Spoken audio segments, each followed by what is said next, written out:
Autour de la table, 3 costards. Même si... ah oui. En même temps, on fait de la macro. Hein. Stéphane Colliac. Bonjour Stéphane. Bonjour. Bienvenue. Première fois que vous nous rejoignez. Senior Advisor, BNP Paribas France. Senior économiste. Senior économiste. BNP Paribas, mais pour la France, hein, c'est la France qui vous intéresse. Forcément un peu la zone euro aussi, Stéphane. Oui, l'Allemagne. Aussi. L'Allemagne aussi. Oui. Bon, bah voilà. Quand on a la France et l'Allemagne, on a la zone euro, quasiment. Il ne faut prendre l'Irlande, de plus en plus dans les chiffres de la zone euro, parce que l'Irlande perturbe pas mal l'appréciation. Et moi, ce qui m'intéresse beaucoup, enfin ce qui doit nous intéresser beaucoup, mais j'en ai déjà beaucoup parlé, c'est l'Italie. C'est Giorgia Meloni. Mais c'est presque plus politique qu'économique. Mais si Giorgia Meloni continue ce qui est... Alors attends, Denis Ferrand, bonjour Denis, directeur général de Rexecode, et Philippe Wechter, le chef économiste au Ostrom Asset Management. Et vous considérez qu'elle fait un sans faute? Là, je n'avais pas prévu d'en parler, mais ça m'intéresse énormément. Elle fait une forme de sans faute quand même, Giorgia Meloni. Enfin, en tout cas, l'économie italienne, la bourse italienne est booming, l'économie italienne est solide, regagne des parts de marché, se réindustrialise. Philippe, tu valides tout ça? Ouais, voilà. Hein. Pas mal.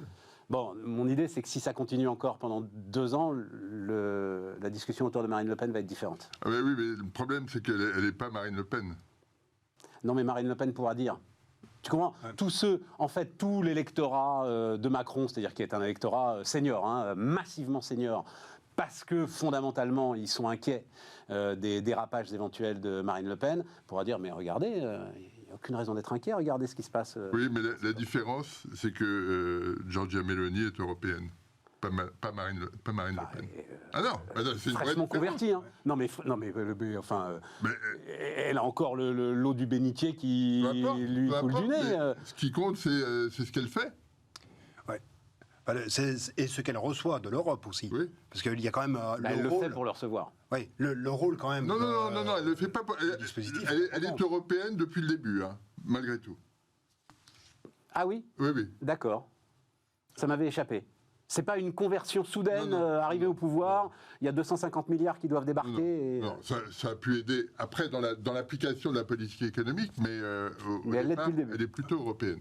Sur les chiffres italiens, il y a effectivement du beaucoup mieux en termes de croissance. Et c'est vrai que la croissance italienne, on a sorti nos prévisions ce matin, on les a présentées ce matin à nos adhérents. La croissance italienne, on l'attend à 0,9, quand on va être à moins 0,5 à peu près sur l'Allemagne, qui a quand même quelques sujets. Mais enfin, Stéphane sera mieux placé que moi pour en parler. Et puis pour la France, on attend 0,3. Donc l'Italie surperforme. Mais elle surperforme précisément parce que son déficit public en 2022, c'est 7 points de PIB.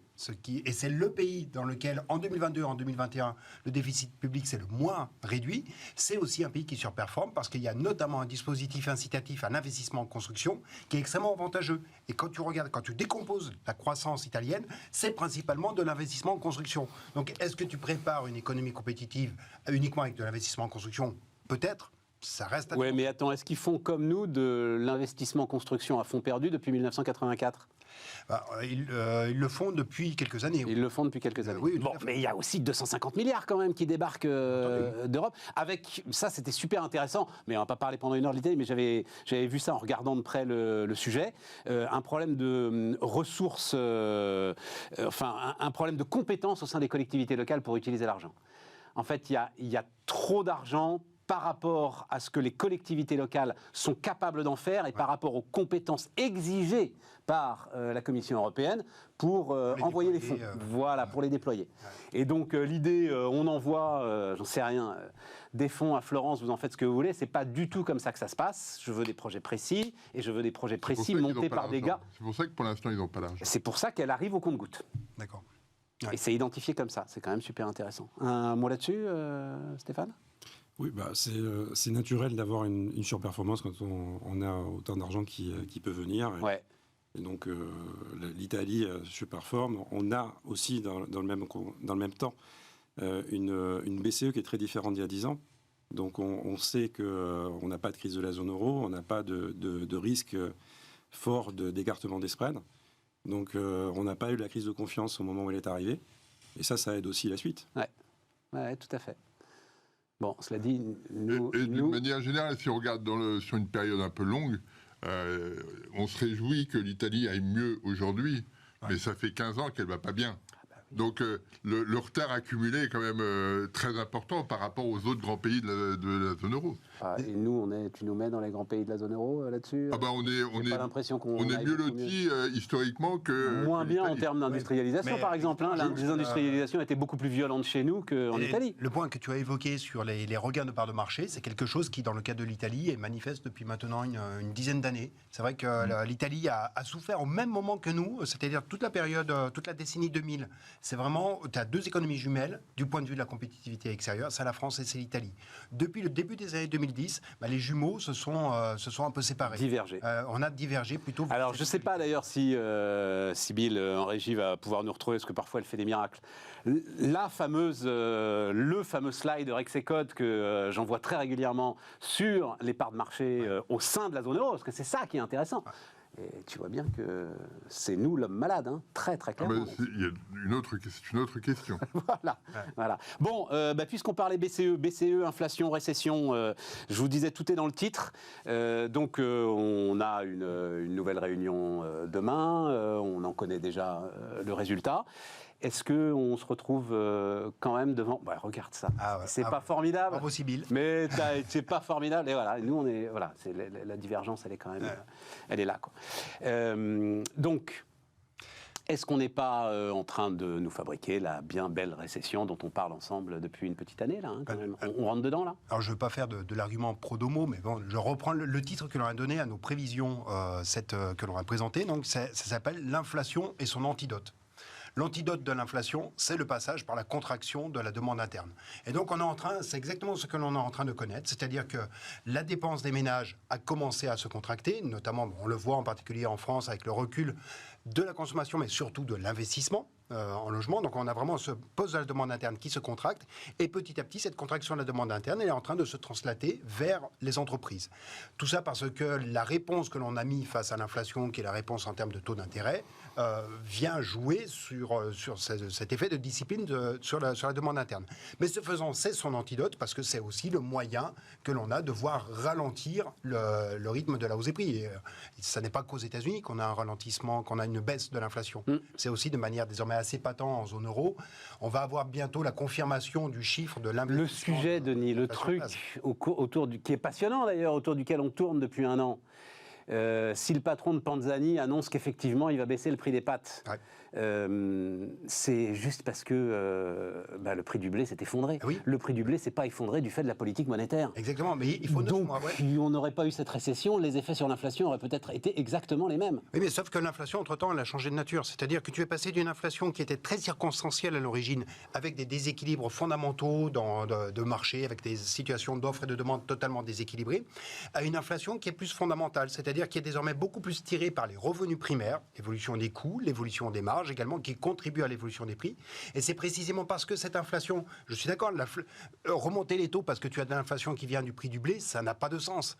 En revanche, quand cette inflation, elle a désormais beaucoup plus une provenance dans le processus de formation interne des prix, à ce moment-là, tu ne peux pas aller en arrière sur les taux. À ce moment-là, il faut remettre de la concurrence un peu violente entre les entreprises pour réduire les marges. Ouais. Et ça ne peut se faire qu'effectivement si la consommation ralentit, s'il faut aller se battre pour les parts de marché. Ouais. Et de toute façon, tu as un décalage, en gros, tu as 9 mois entre les cours sur les matières premières alimentaires et la traduction dans les prix à la consommation des produits alimentaires. Donc la baisse des produits alimentaires, le ralentissement, baisse, je ne sais pas. Mais en tout cas... Le patron de Panzani, il l'a dit. Hein. Oui, mais Panzani, c'est pas tout l'alimentaire. Non. Donc tu vas avoir effectivement quelques postes qui vont diminuer. Oui, des postes vont diminuer. Mais est-ce qu'au global, on va avoir un recul de l'alimentaire? Déjà, arrêtons l'inflation de ces prix, ce sera déjà une première étape. Philippe? Moi, je pense que l'inflation va ralentir très très vite. Pour une raison très simple. Qu'est-ce que tu appelles très très vite? Je pense dans les 3 mois qui viennent, là? D'ici la fin de l'année, on aura retrouvé des normes autour de entre 2 et 3%. La raison principale, c'est que les prix de l'énergie se sont effondrés. Oui.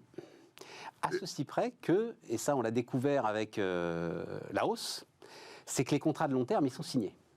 c'est que ça, moi, c'est ma grande discussion en ce moment avec les chefs d'entreprise, c'est qu'ils ont tous signé à 200 € le mégawattheure. Hein. Oui, mais là... Et donc, qu'ils soient tombés à 35, en fait, le problème, c'est qu'ils ont juste leurs yeux pour pleurer. Ils vont... Attends, ce que disait l'INSEE l'année dernière... Ils sont tankés à 200 € le mégawattheure pour 3 ans, là. Hein.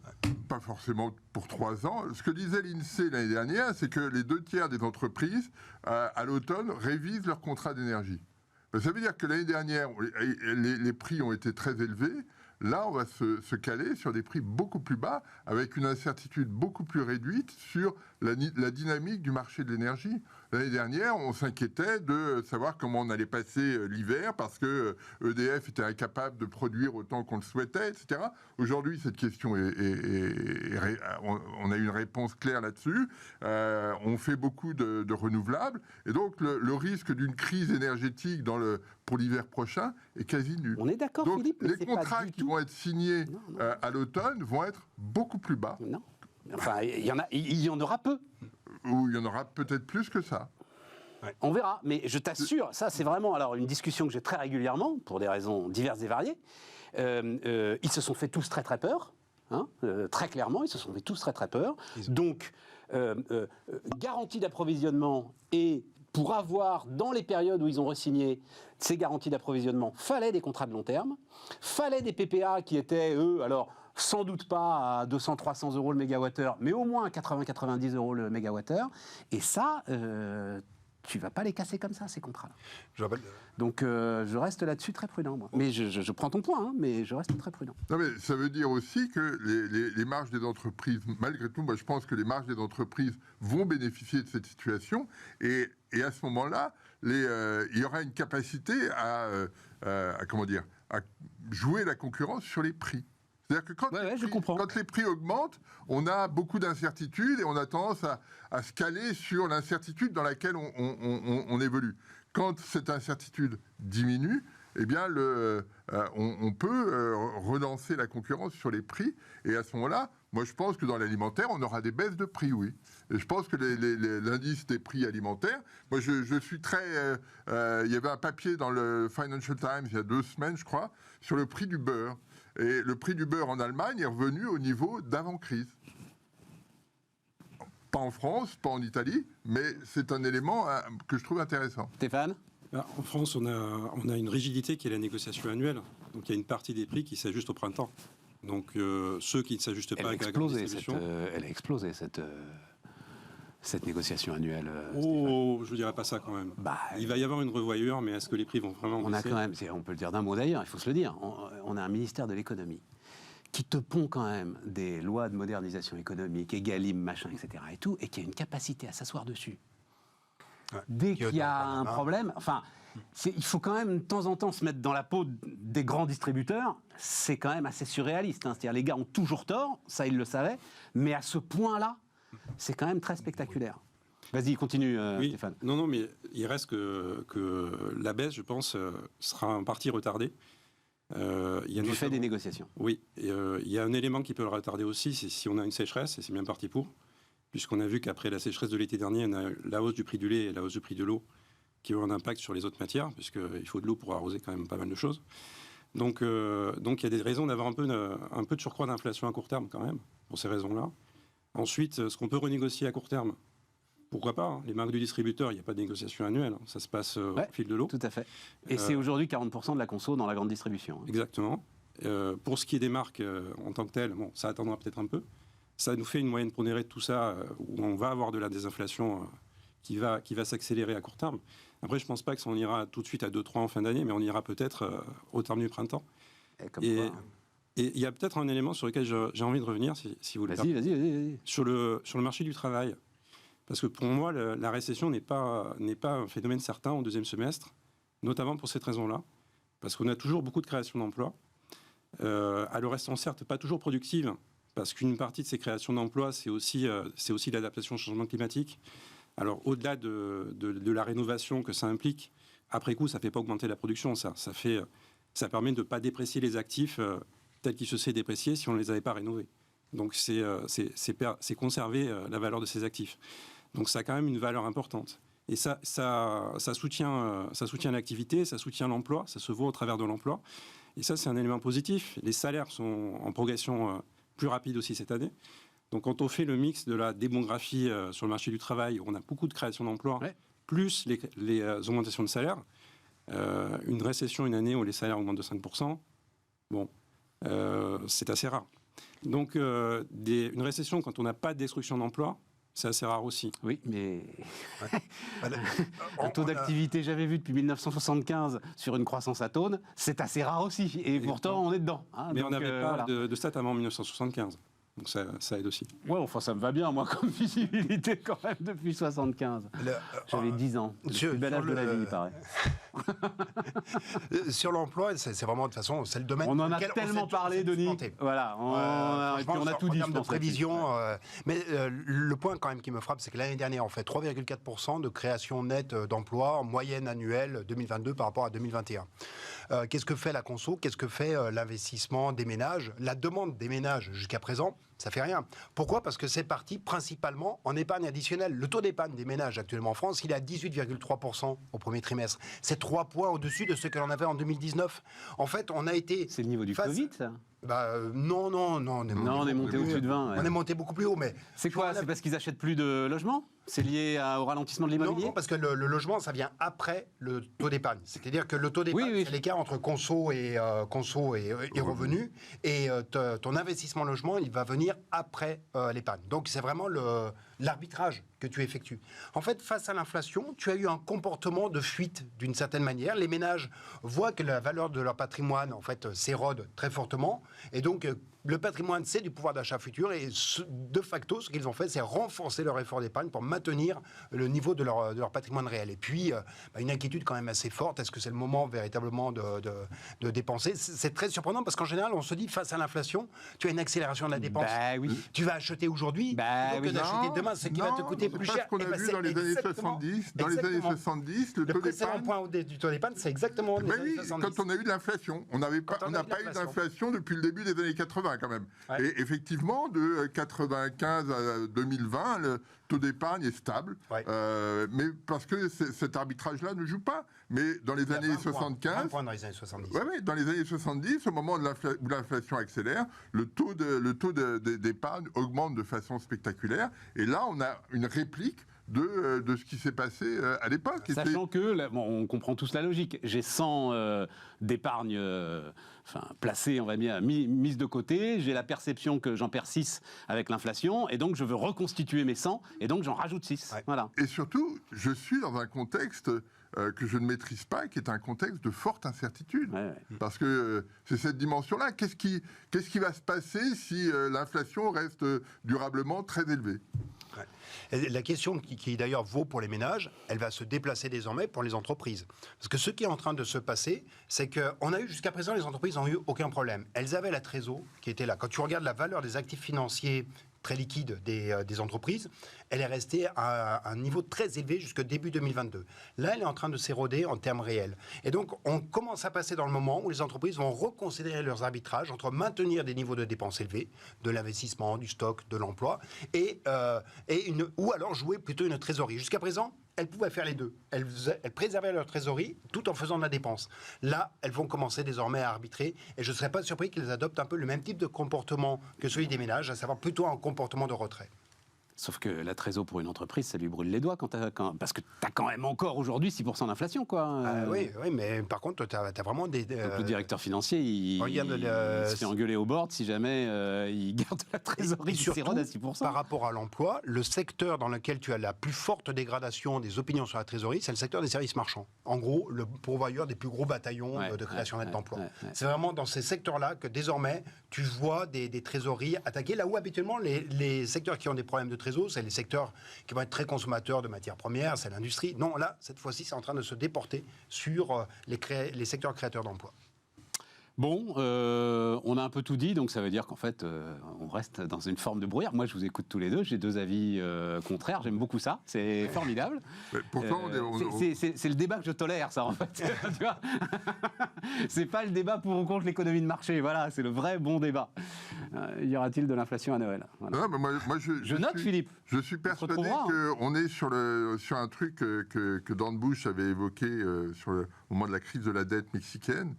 Les choses en macroéconomie sont toujours plus lentes à se manifester, mais une fois qu'elles commencent, ça va beaucoup plus vite qu'attendu. Ouais. Et je pense qu'on va avoir une chose... Moi, je pense que le risque sur 2024, c'est qu'on ait un contre-choc énergétique comme on en avait eu un en 86. C'est-à-dire, alors il faut que tu me rappelles, 86, C'est-à-dire un des gains effondrement de pouvoir d'achat. Des gains de pouvoir d'achat. Le prix du pétrole était à 10 $. Et donc... Il y avait une même cohésion du côté de l'OPEP parce que là, on se rend bien compte qu'ils pilotent le truc avec pas mal de finesse. Ils pilotent quoi? Ils pilotent rien du tout, c'est vrai. Ils pilotent rien du tout. Bah, ils réduisent la production, quoi. Ils réduisent la production pour soutenir les cours. Ça fait des mois que l'OPEP réduit sa production. Ouais. Ils ont fait quoi, les prix? Ouais. Hein? Ouais, parce qu'il y a la Russie qui crache à...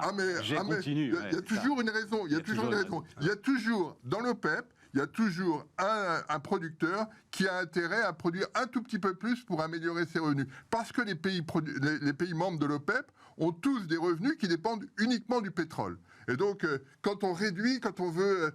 on est un petit peu gêné. Alors, on augmente un petit peu la production et ça dérègle tout. C'est à chaque fois la même chose. Et ça ne va pas nous arranger la transition énergétique, ça. Non, ça n'arrange pas la transition énergétique. Ouais. Bon, mais alors justement, on va aller sur ce que j'ai appelé. Mais alors, on va marquer une pause maintenant, un peu tôt, mais pour avoir le temps de discuter ensuite, justement, de ce que dit Rex et Code sur le carbone blues. On va voir ça, c'est dans un instant.